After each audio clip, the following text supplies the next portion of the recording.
chose to go to the stupid Harley Museum instead. But so anyways, thanks for doing it, man. If you don't mind, Tyler, go back to kind of Little League childhood. What got you into baseball, kind of that process, the work you had to put in. Was it travel ball, that kind of stuff? And just kind of run us through. Well, I grew up in Hurricane, West Virginia. It's spelled hurricane, but we call it Hurricane, being from the South. Yeah. I played in, we had this league behind the middle school there in our town, and it was called the Hurricane Midget Baseball League. And we started off, and it was like we hit off a pitching machine, and that's where it started. And right there, I was on the Yankees team. So immediately, I'm number 2. I'm a Derek Jeter fan. Right. He's the captain. And then after that, went to Little League. And my dad, we were at the park every day. We were either playing catch, I was throwing off the mound to him, or he was throwing me batting practice. And it was constant. He was like, if you want to do it, we're going to do it. And he told me from the time I was a little kid, he's like, if you get a college scholarship to play baseball, he's like, that's all you'll have to worry about. He's like, I'll take care of the funds and everything. He's like, you just get that and don't make me have to pay for your school, and I'll take care of the rest. And so that's pretty much where it all started, and the love right there. And I used to go to baseball camps at West Virginia State University, which is my alma mater. And I remember from the time I was a kid, I was probably 8 years old, and the head coach, Calvin Bailey, and the assistant at the time, Sean Lloyd, who was the head coach my junior and senior year, he said, you're going to play for us one day. And so I'm an 8-year-old kid, and these are the best players around. Right. And I'm just ecstatic. I'm like, Dad, Sean told me I'm going to play here. And I was this chubby little kid who came in a chest protector who was too small to even fit over my gut at the time. And he said, yeah, but you're going to have to lose some weight, And I was like, okay. So I lost weight, and then, kind of just progressed from there, and went to West Virginia State University, had the time of my life, and then was lucky enough to get drafted by the Chicago Cubs. So, after college, when in between, because you graduated from West Virginia State, then was drafted. Did you have an agent? I mean, did you know you were getting drafted, or what's that like? Did you just get a phone call?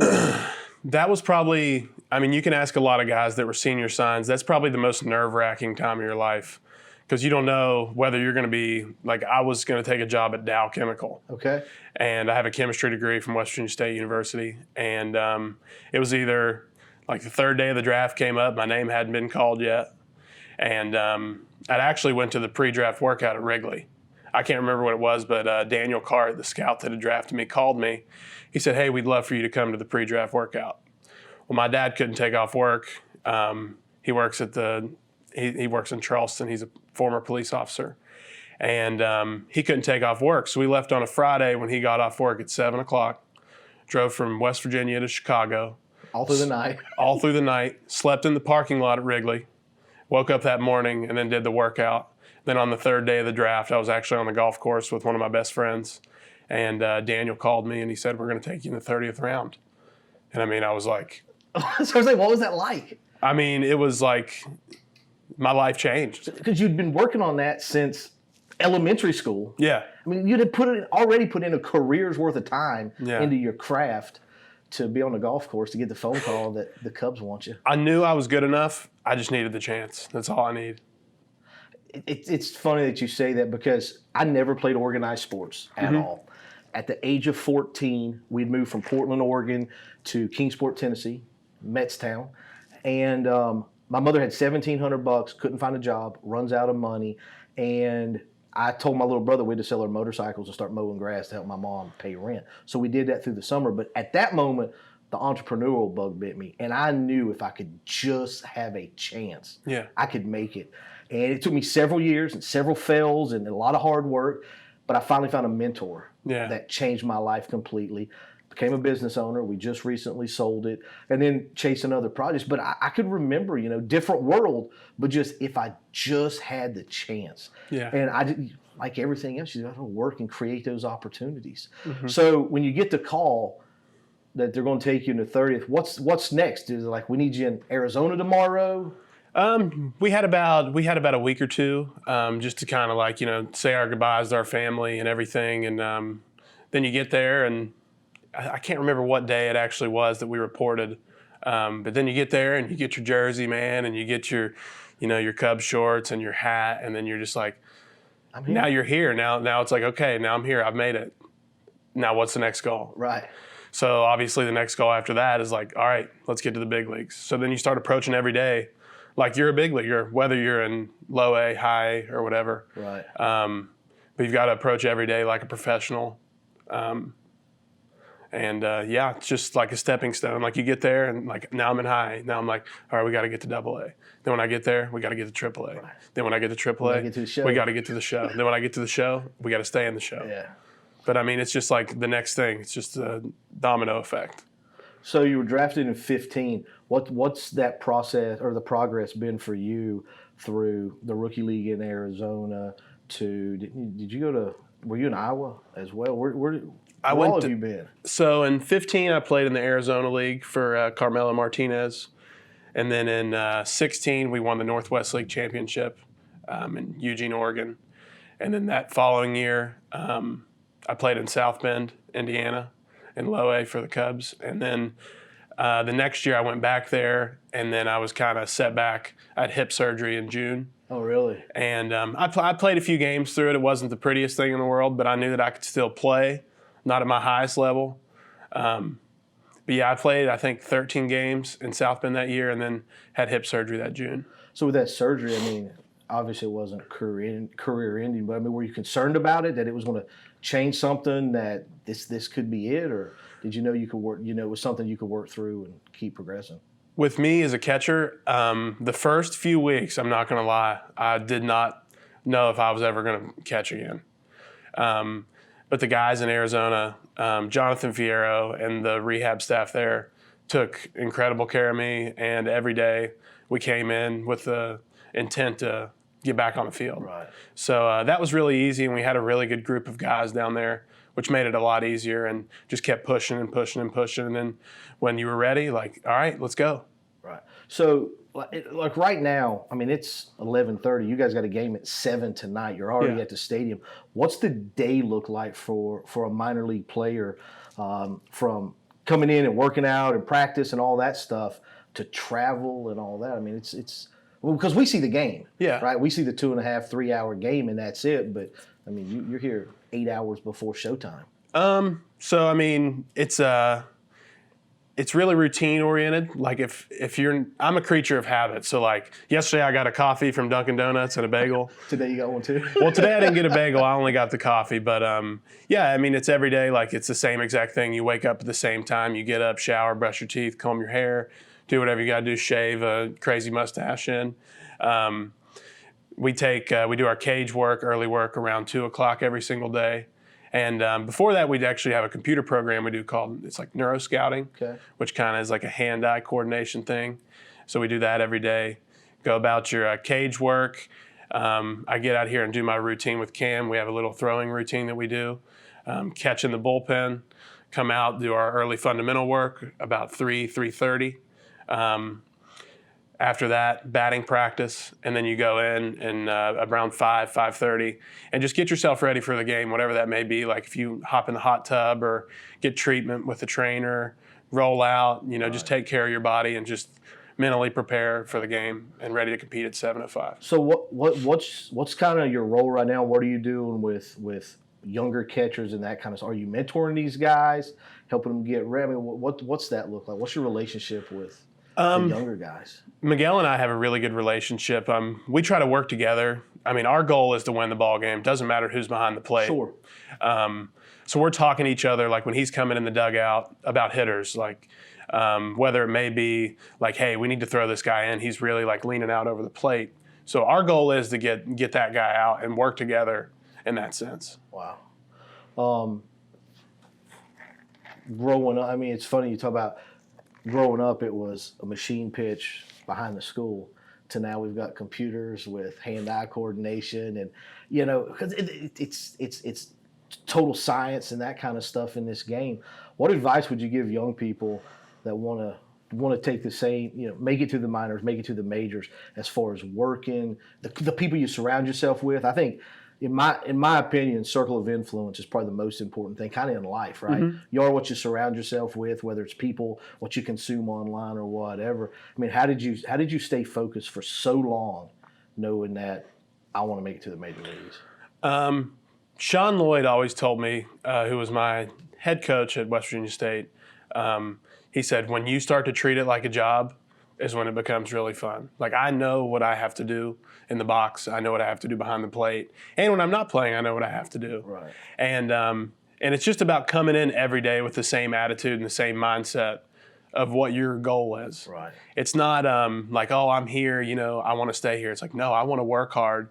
I want to win the ball game. And then I want to get out of here. I mean, like, that's kind of selfish to say, but I mean, everybody's working towards that. Yeah, I mean, you got to move up. Yeah, And that's what everybody wants to do. If you're content, I mean, I think personally, if you're content with where you're at, that's when it's going to stop. Like when I'm not hungry anymore to play, I know that's when I'll stop. But I don't see that time coming, because every day it's like, okay, what can I do to better myself today? What do you love about it? Man, I just love the game within the game. Like, I mean, I know it's obviously you throw the ball, you hit the ball, you catch the ball, but there's little tiny things that you can do to change the game, whether it be being a cheerleader to your guy on the mound or like, going over the scouting report between innings. Right. I love that. And just making the little differences, like, maybe it'd be like cutting off a throw or throwing behind a runner, just little things like that can change the ball game so much, with a lot of people in the crowd don't see. What about the lifestyle? Like when I first moved to Myrtle 20 years ago, we just opened up the stadium in the Pelicans, and I was living over in some apartments in River Oaks. Marcus Giles was there. What's some stuff behind the scenes lifestyle that people won't know about, like host families and that kind of stuff? I had no idea. Then I heard rumors. I was like, really? You can have a big leaguer living at your house with you? I mean, what's some of the behind the scenes stuff that people just wouldn't realize about ball? I can't remember I think it was Tim Cousins, our old field coordinator, that said it. And he always said, embrace the suck. Like, you have to just like take control of it, because some days it is tough. Like, you get off the bus for 5 hours, you have to get to the hotel, find something to eat, and then you're at the ballpark again. And then it just starts all over. But my thing is, when you step through that door, you're ready to go. Yeah. But even like the embrace the suck. It's part of the process. Yeah, it's part of the process. You paid your dues for that. That suckage right there. Enjoy it. You paid for it. Yeah, you have to. Enjoy it. And it's something, I don't know if you're familiar with David Goggins at all, but that's one of his things. He's like, if it doesn't suck, I don't do it. Yeah. It has to suck for me to do it. Yeah. And he's got an unbelievable story. Kind of, you're talking about having to lose weight or whatever. I mean, David he had to lose 100 pounds roughly in 3 months to be able to get into the Navy, to try to make it to the SEALs. Now the guy's an ultra marathoner, and I mean, it's but that's what he says. He's like, if it doesn't suck, we're not doing it. It has to suck. Yeah, I mean, you have to come in, because there are days like we play, I don't know, 18 or 19 days in a row, and you do get tired after a while. Sure. But I mean, that's where like the mental comes in. Like, you're physically tired, but like, I'm up here, I'm running 100%. Yeah. Well, that's how you grow. Like you said earlier, if it's just stagnant and you're content, there's no growth there whatsoever. Right. You're not going to progress. You're not going to do anything. It's time to move over and let somebody else take that spot. Yeah. I mean, like, just embrace it. Like, if it sucks, like, yes, let's go. Yeah. Like, I want it to suck. Like, make it harder, because I can do it. Yeah. Yeah. Yeah, it's weird. Even in my life, just reflect. And so many things are similar, right? Whether it's sports or business or whatever, I seem to perform better when kind of your back's against the wall and things don't always look like they're going right, and you have no choice. We have nothing to lose. We have to figure that. Absolutely, you have nothing to lose. We've got to figure this out. There's only upside potential here. Yeah, right. So, well, again, real quick, young person advice. I mean, besides enjoy the suck and like family, what was the role? Did you play? Was there travel ball growing up, or was it all elementary, middle, high school, then college? I mean, what'd you do in the summers? Yeah, I played. There was one summer I played with the Huntington Hounds baseball team, and then after that I played American Legion baseball, because I thought for me that was the best, because I just needed to play. It wasn't that I needed to like play against the best players. I just needed to get out there between the lines and play. And American Legion, we had a great group of guys through West Virginia. I think we won the state championship 3 times. And but yeah, I mean, it was a great group of guys, and we played 53 games over the summer. Oh my God. I mean, we played every single day. That's not so. Whenever the guys from West Virginia State said you're going to play with us one day, and your dad talking to you, was that the goal from then on? Was to make it to the bigs? I mean, was that kind of all consuming for you? Or? Well, I mean, the goal was obviously to play professionally, and then, like I said, I did that, and then now, like, that's my goal. Like, as soon as you make a goal, like, set another one. Yeah. Yeah, you have to. What's next steps for you throughout growing through the Cubs organization? Obviously, AA, AAA, then the bigs, but you went to school, you got your degree in chemical engineering. What's next if you don't make it? And I don't like to say if, but I mean, if you don't, I mean, is it? Do you stay in the organization and coach? I mean, what does that look like for the people that don't make it to the bigs? I mean, that's definitely something I haven't really thought about that a whole lot, but I would definitely I would love to stay in the game. I don't think I could get away from it. Like if I did, I think I would be miserable, honestly. That's how I feel about business. Like that's all since I was 14, it's all I've ever wanted to do is own a business, and I don't want to work for anybody. Mm-hmm. I want to be the guy. I want to be the one making decisions. And where we sold last year, I'm working for somebody now, and it's not as fulfilling as I want it to be. Mm-hmm. So we're working on other things to kind of scratch that itch. Yeah. I'm writing books, doing more speaking at schools, that type of stuff. But I get it, man. It's just all consuming. It's just all you want to do. Yeah, I just like every day I come in, and I mean, like I'm the same every day. You know, it doesn't matter if we lost the night before. It's a new day. Yeah. And I'm ready to get better. What about these kids, man? I mean, kids that come to the game. They're begging for autographs. They're always here. I mean, it's got to be great to see these kids climbing on top of the dugout and playing in between innings, you know, because they want to do the same thing you're doing right now. I mean, you guys are superheroes to these young kids. It's nuts. I was that kid, so. Yeah. I mean, I came to this game, came to this actual park. And I remember Jason Hayward started in right field. I've got an old Pelicans hat, sitting in my closet somewhere. But I mean, yeah, I was that kid. So like, I see that kid, I'm like, you know, I could throw him this ball right now, and that might be all it takes. Yeah. Like then he's like, man, that's gonna be me. Like I can't wait. It's weird, man. Just that because that's all it does take. Like when I speak at schools, that's all I want to do is one kid. Yeah. Just change the course of one child. And you're right. It could be as simple as a smile and an autograph. And I really appreciate guys in the big leagues that come out early, stay late, they're signing autographs, they're interacting with young people, because I've seen the opposite happen in sports where somebody's hero is there and a child goes to hand this guy a football to sign and he refuses to sign it. I'm like, in the amount of time you said no, you could have scribbled your name on that ball with the Sharpie this kid hit. Yeah. Like, everybody's different. I mean, like some guys, that's just not their cup of tea. It could have been an off day. I mean, it could have been who knows what was going on. But my point is, I had nothing to do with it. This was 20 years ago, and I haven't forgotten about it. I hope the kid has, but I just don't see how. I don't think some people know how much of an impact it makes, and no knock on them, of course. But yeah, I mean, like there's a lot of things that go on, and like some days you're mentally and physically exhausted. Sure. And like if you pass up one guy, I don't think it's anything intentionally. You can't sign them all, right? Right, you can't. But I mean, I honestly try to go out of my way, and like if I can throw a smile on a kid's face or give him a ball or sign an autograph, whatever it may be, like that makes my day. Like seeing the smiles, that's awesome. It's crazy because I've seen even like videos and stuff in batting practice, and whoever the kid's hero is snags a fly ball and throws it to them, and they catch it. And then just the expression on their face, the eyes are huge. They look at dad and like, I've got it. And I was like, that moment took absolutely zero effort. It was just the gesture of, hey kid, I want you to have this. It's beautiful. It really is. It's unbelievable. And I appreciate you guys, man. I really do. It's fun to come watch. I love the game.